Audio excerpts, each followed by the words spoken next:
60টি বর্জনীয়র 1 number, বিলম্বে ইফতার করবেন না কখনো। 1 নাম্বার, দেরি করে ইফতার করা নিষিদ্ধ। ইহুদিরা দেরি করে ইফতার করে। লা ইয়াজালুন নাসু আলা খাইরিন মা আজ্জালুল ফিতরা। বিশ্বনবী বলেছেন, এই উম্মত যতদিন আগে আগে ইফতার করবে, এই উম্মতের কপাল থেকে কল্যাণ কেউ ছিনিয়ে নিতে পারবে না। চিল্লায় বলেন ঠিক কি না?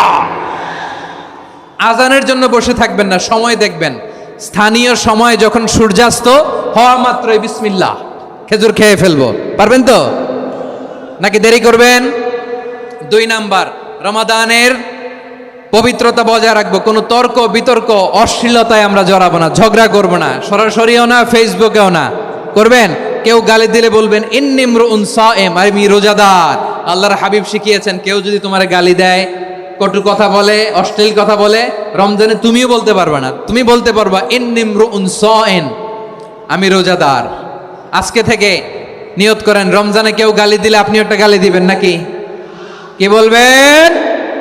রোজাদার, রমজানের পবিত্রতা আমি ভঙ্গ করতে পারবো না। অশ্লীল নাটক সিনেমা আমরা দেখবো না। ব্যাড হ্যাবিট থাকলে রমাদানে এটা ছাড়ার মহা সুযোগ। স্মোকিং এর অভ্যাস আছে অনেকের, ঠিক কি না? চাঁপাইনবাবগঞ্জে আপনারা স্মোকিং করেন? হ্যাঁ, না না আমরা করি না। বলেন করি না। করবেন না কেউ। যদি কারো থাকে, কে করে হাত তোলালাম না আমি। এই রমাদানে এই স্মোকিং হ্যাবিট থেকে আমরা বেরিয়ে আসবো, ঠিক কিনা বলেন? 3 নাম্বার, আমরা মিথ্যা বলবো না। বিশ্বনবী বলেন, মানলাম ইয়াদা কাওলা যুরি ওয়াল আমালা বিহি ফালাইসা লিল্লাহি হাজাতুন ফি আইয়াদা তাআমাহু ওয়া শারাবা। যে রমজানে মিথ্যা কথা, মিথ্যা কাজ, মিথ্যা সাক্ষী ছাড়তে পারে নাই, তার না খেয়ে থাকা, উপবাস থাকা দিয়ে আল্লাহর কিছু যায় আসে না। এজন্য মিথ্যার সাথে আমাদের কোনো সম্পর্ক আছে? মিথ্যা বলবো না। 4 নাম্বার, অপচয় করব না। ইন্নাল মুবাযযিরিনা কানু ইখওয়ানাশ শায়াতিন ওয়া কানা শাইতানু লিরাব্বিহি কাফুরা। অপচয়কারী শয়তানের ভাই। আচ্ছা, যে শয়তানের ভাই ও নিজেও আরেকটা কি? শয়তান। যে শয়তানের ভাই ও নিজেও আরেকটা কি? অপচয় করব না। ইফতারি করতে যে আমরা অনেকে অপচয় করি, এগুলো করবেন আপনারা? না, অপচয় অপব্যয় করব না। 5 নাম্বারে, রিয়া, লোক দেখানো ইবাদত আমরা করব না।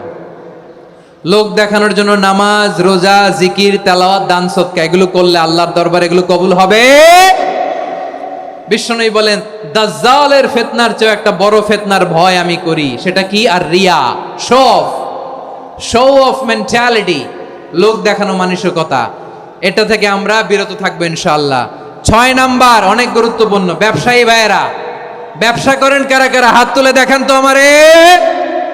মাশাআল্লাহ, হাত নামান। ব্যবসায়ী ভাইয়েরা, অনেক অসাধু ব্যবসায়ী আছে, রমজান আসলে নিত্য প্রয়োজনীয় পণ্যের মূল্য বৃদ্ধি করে দেয়।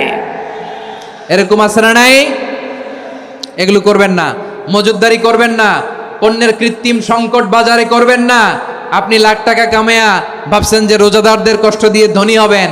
এমন রোগ আল্লাহ আপনারে দিবে, কোটি টাকা দিয়েও আপনি হাসপাতালের বিল পরিশোধ করার ক্ষমতা আপনার হবে না। খবরদার।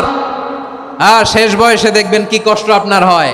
আপনি রোজাদারদের কষ্ট দিয়েছেন, আল্লাহ আপনার সুখে রাখবে?